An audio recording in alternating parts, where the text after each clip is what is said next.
Look, I think there's two primary problems. One is a general technology isn't necessarily like God's natural way.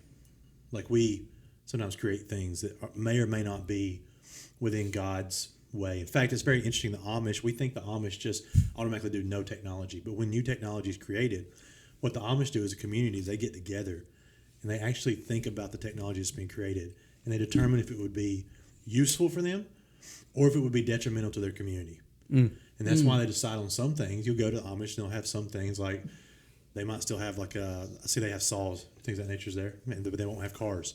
So there's some things they feel like are still they can use that would be good for the community, but they say other things, for instance, cars, would cause them to not be community-minded, spread out too quickly, not enjoy what neighbors mean. So they made a informed decision on what was best for the community. So we can talk about, social media for sure, but cars probably do cause a lot of. I mean, the leading cause of death. There you go. Yeah. You know, that alone, right? Yeah. And then I think the other thing, and I would say this is the major issue with social media, is that we've created really easy access to echo chambers. And what I mean by that is that many times we're our worst enemies. Yeah. We begin believing something. Self-deprecating. Yeah, we begin believing something. We begin creating an identity that's tied to something other than Christ. We begin to make ourselves think that we're right. And now through social media, you can find the people who think the same way as you, even if it's a small percentage in the world. But you can find those people, and then you guys can make each other feel like, yep, we're in this. We know what's up. We know what's going on. I mean, you can have from anything for people who think that hyper political on one side or the other, that you can find those folks, to people who think I'm really a cat. I mean, you can find all those folks and find groups. Join groups of that. Yeah. And so now you're echoing back, because we all going to have, as humans. Find someone who agrees with you. Yeah, as human beings, we're all going to have divergent thoughts. I mean, we just are. And we have to trust that God and the Holy Spirit is going to bring us back to where we need to be. But when we have those divergent thoughts and now we find other people to feed those, then it becomes an issue. Yeah, I agree with that. Which it goes back to the... I was wrong, by the way. Cars are not the leading cause of death. Heart disease is. Well... Go ahead. But I mean that talks about that speaks to the algorithm. Once it's the whole purpose of that. Once I click on the conspiracy theory video, like you've mentioned conspiracy theory, now I'm connected to videos, posts, and people who can affirm my opinion. As wrong as it may be. Based on the factual nature, because I read it on Facebook. Yeah. You know what I'm saying? I was watching, because it's like the general consensus that females are just obsessed with, serial killer shows. So I was watching a unsolved mystery documentary.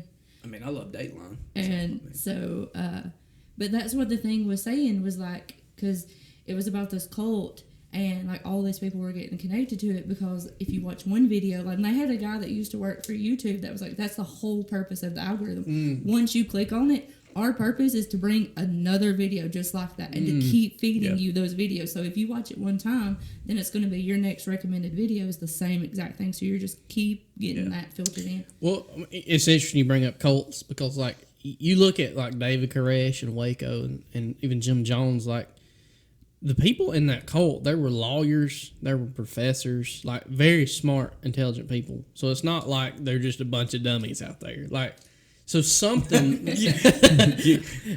mean, it's a relative. Lots of people have law degrees. I'm just saying. I suppose. I'm just saying. They were educated. Maybe I should have said that. Maybe I should have clarified. But my point is every destructive cult, or I'm putting Facebook in the same realm as a cult, but I'm just saying anything that is actually destructive, it's smart. You know what I'm saying?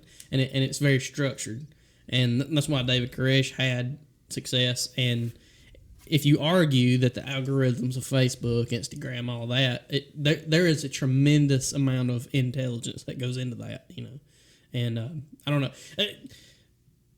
I'm interested. So for those who do not know, Brienne is an elementary school teacher. I am. So do you see my kids know all of the TikTok dances, and they're 5 years old. See. And they talking about being exposed to stuff so early.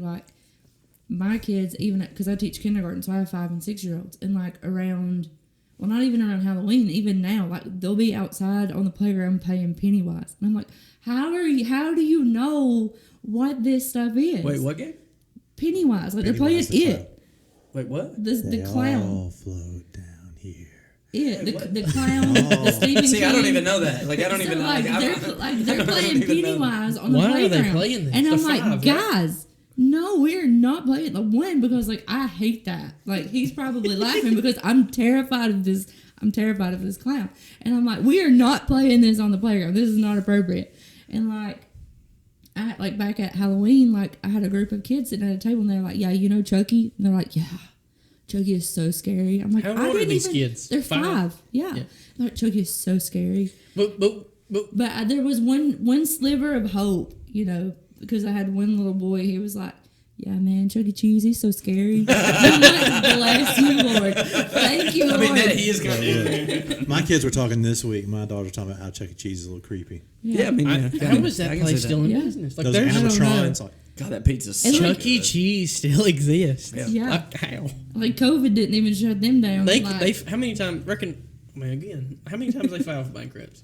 even bankruptcy That was can't shut only them the down. last. there was a hilarious song a comedian did. I don't know if you ever heard. It's called Chuck E. Cheese Hell, but it's just about like, and when you take your kids that having to suffer through Chuck E. Cheese, it's an incredible song. This is a little tidbit from Q.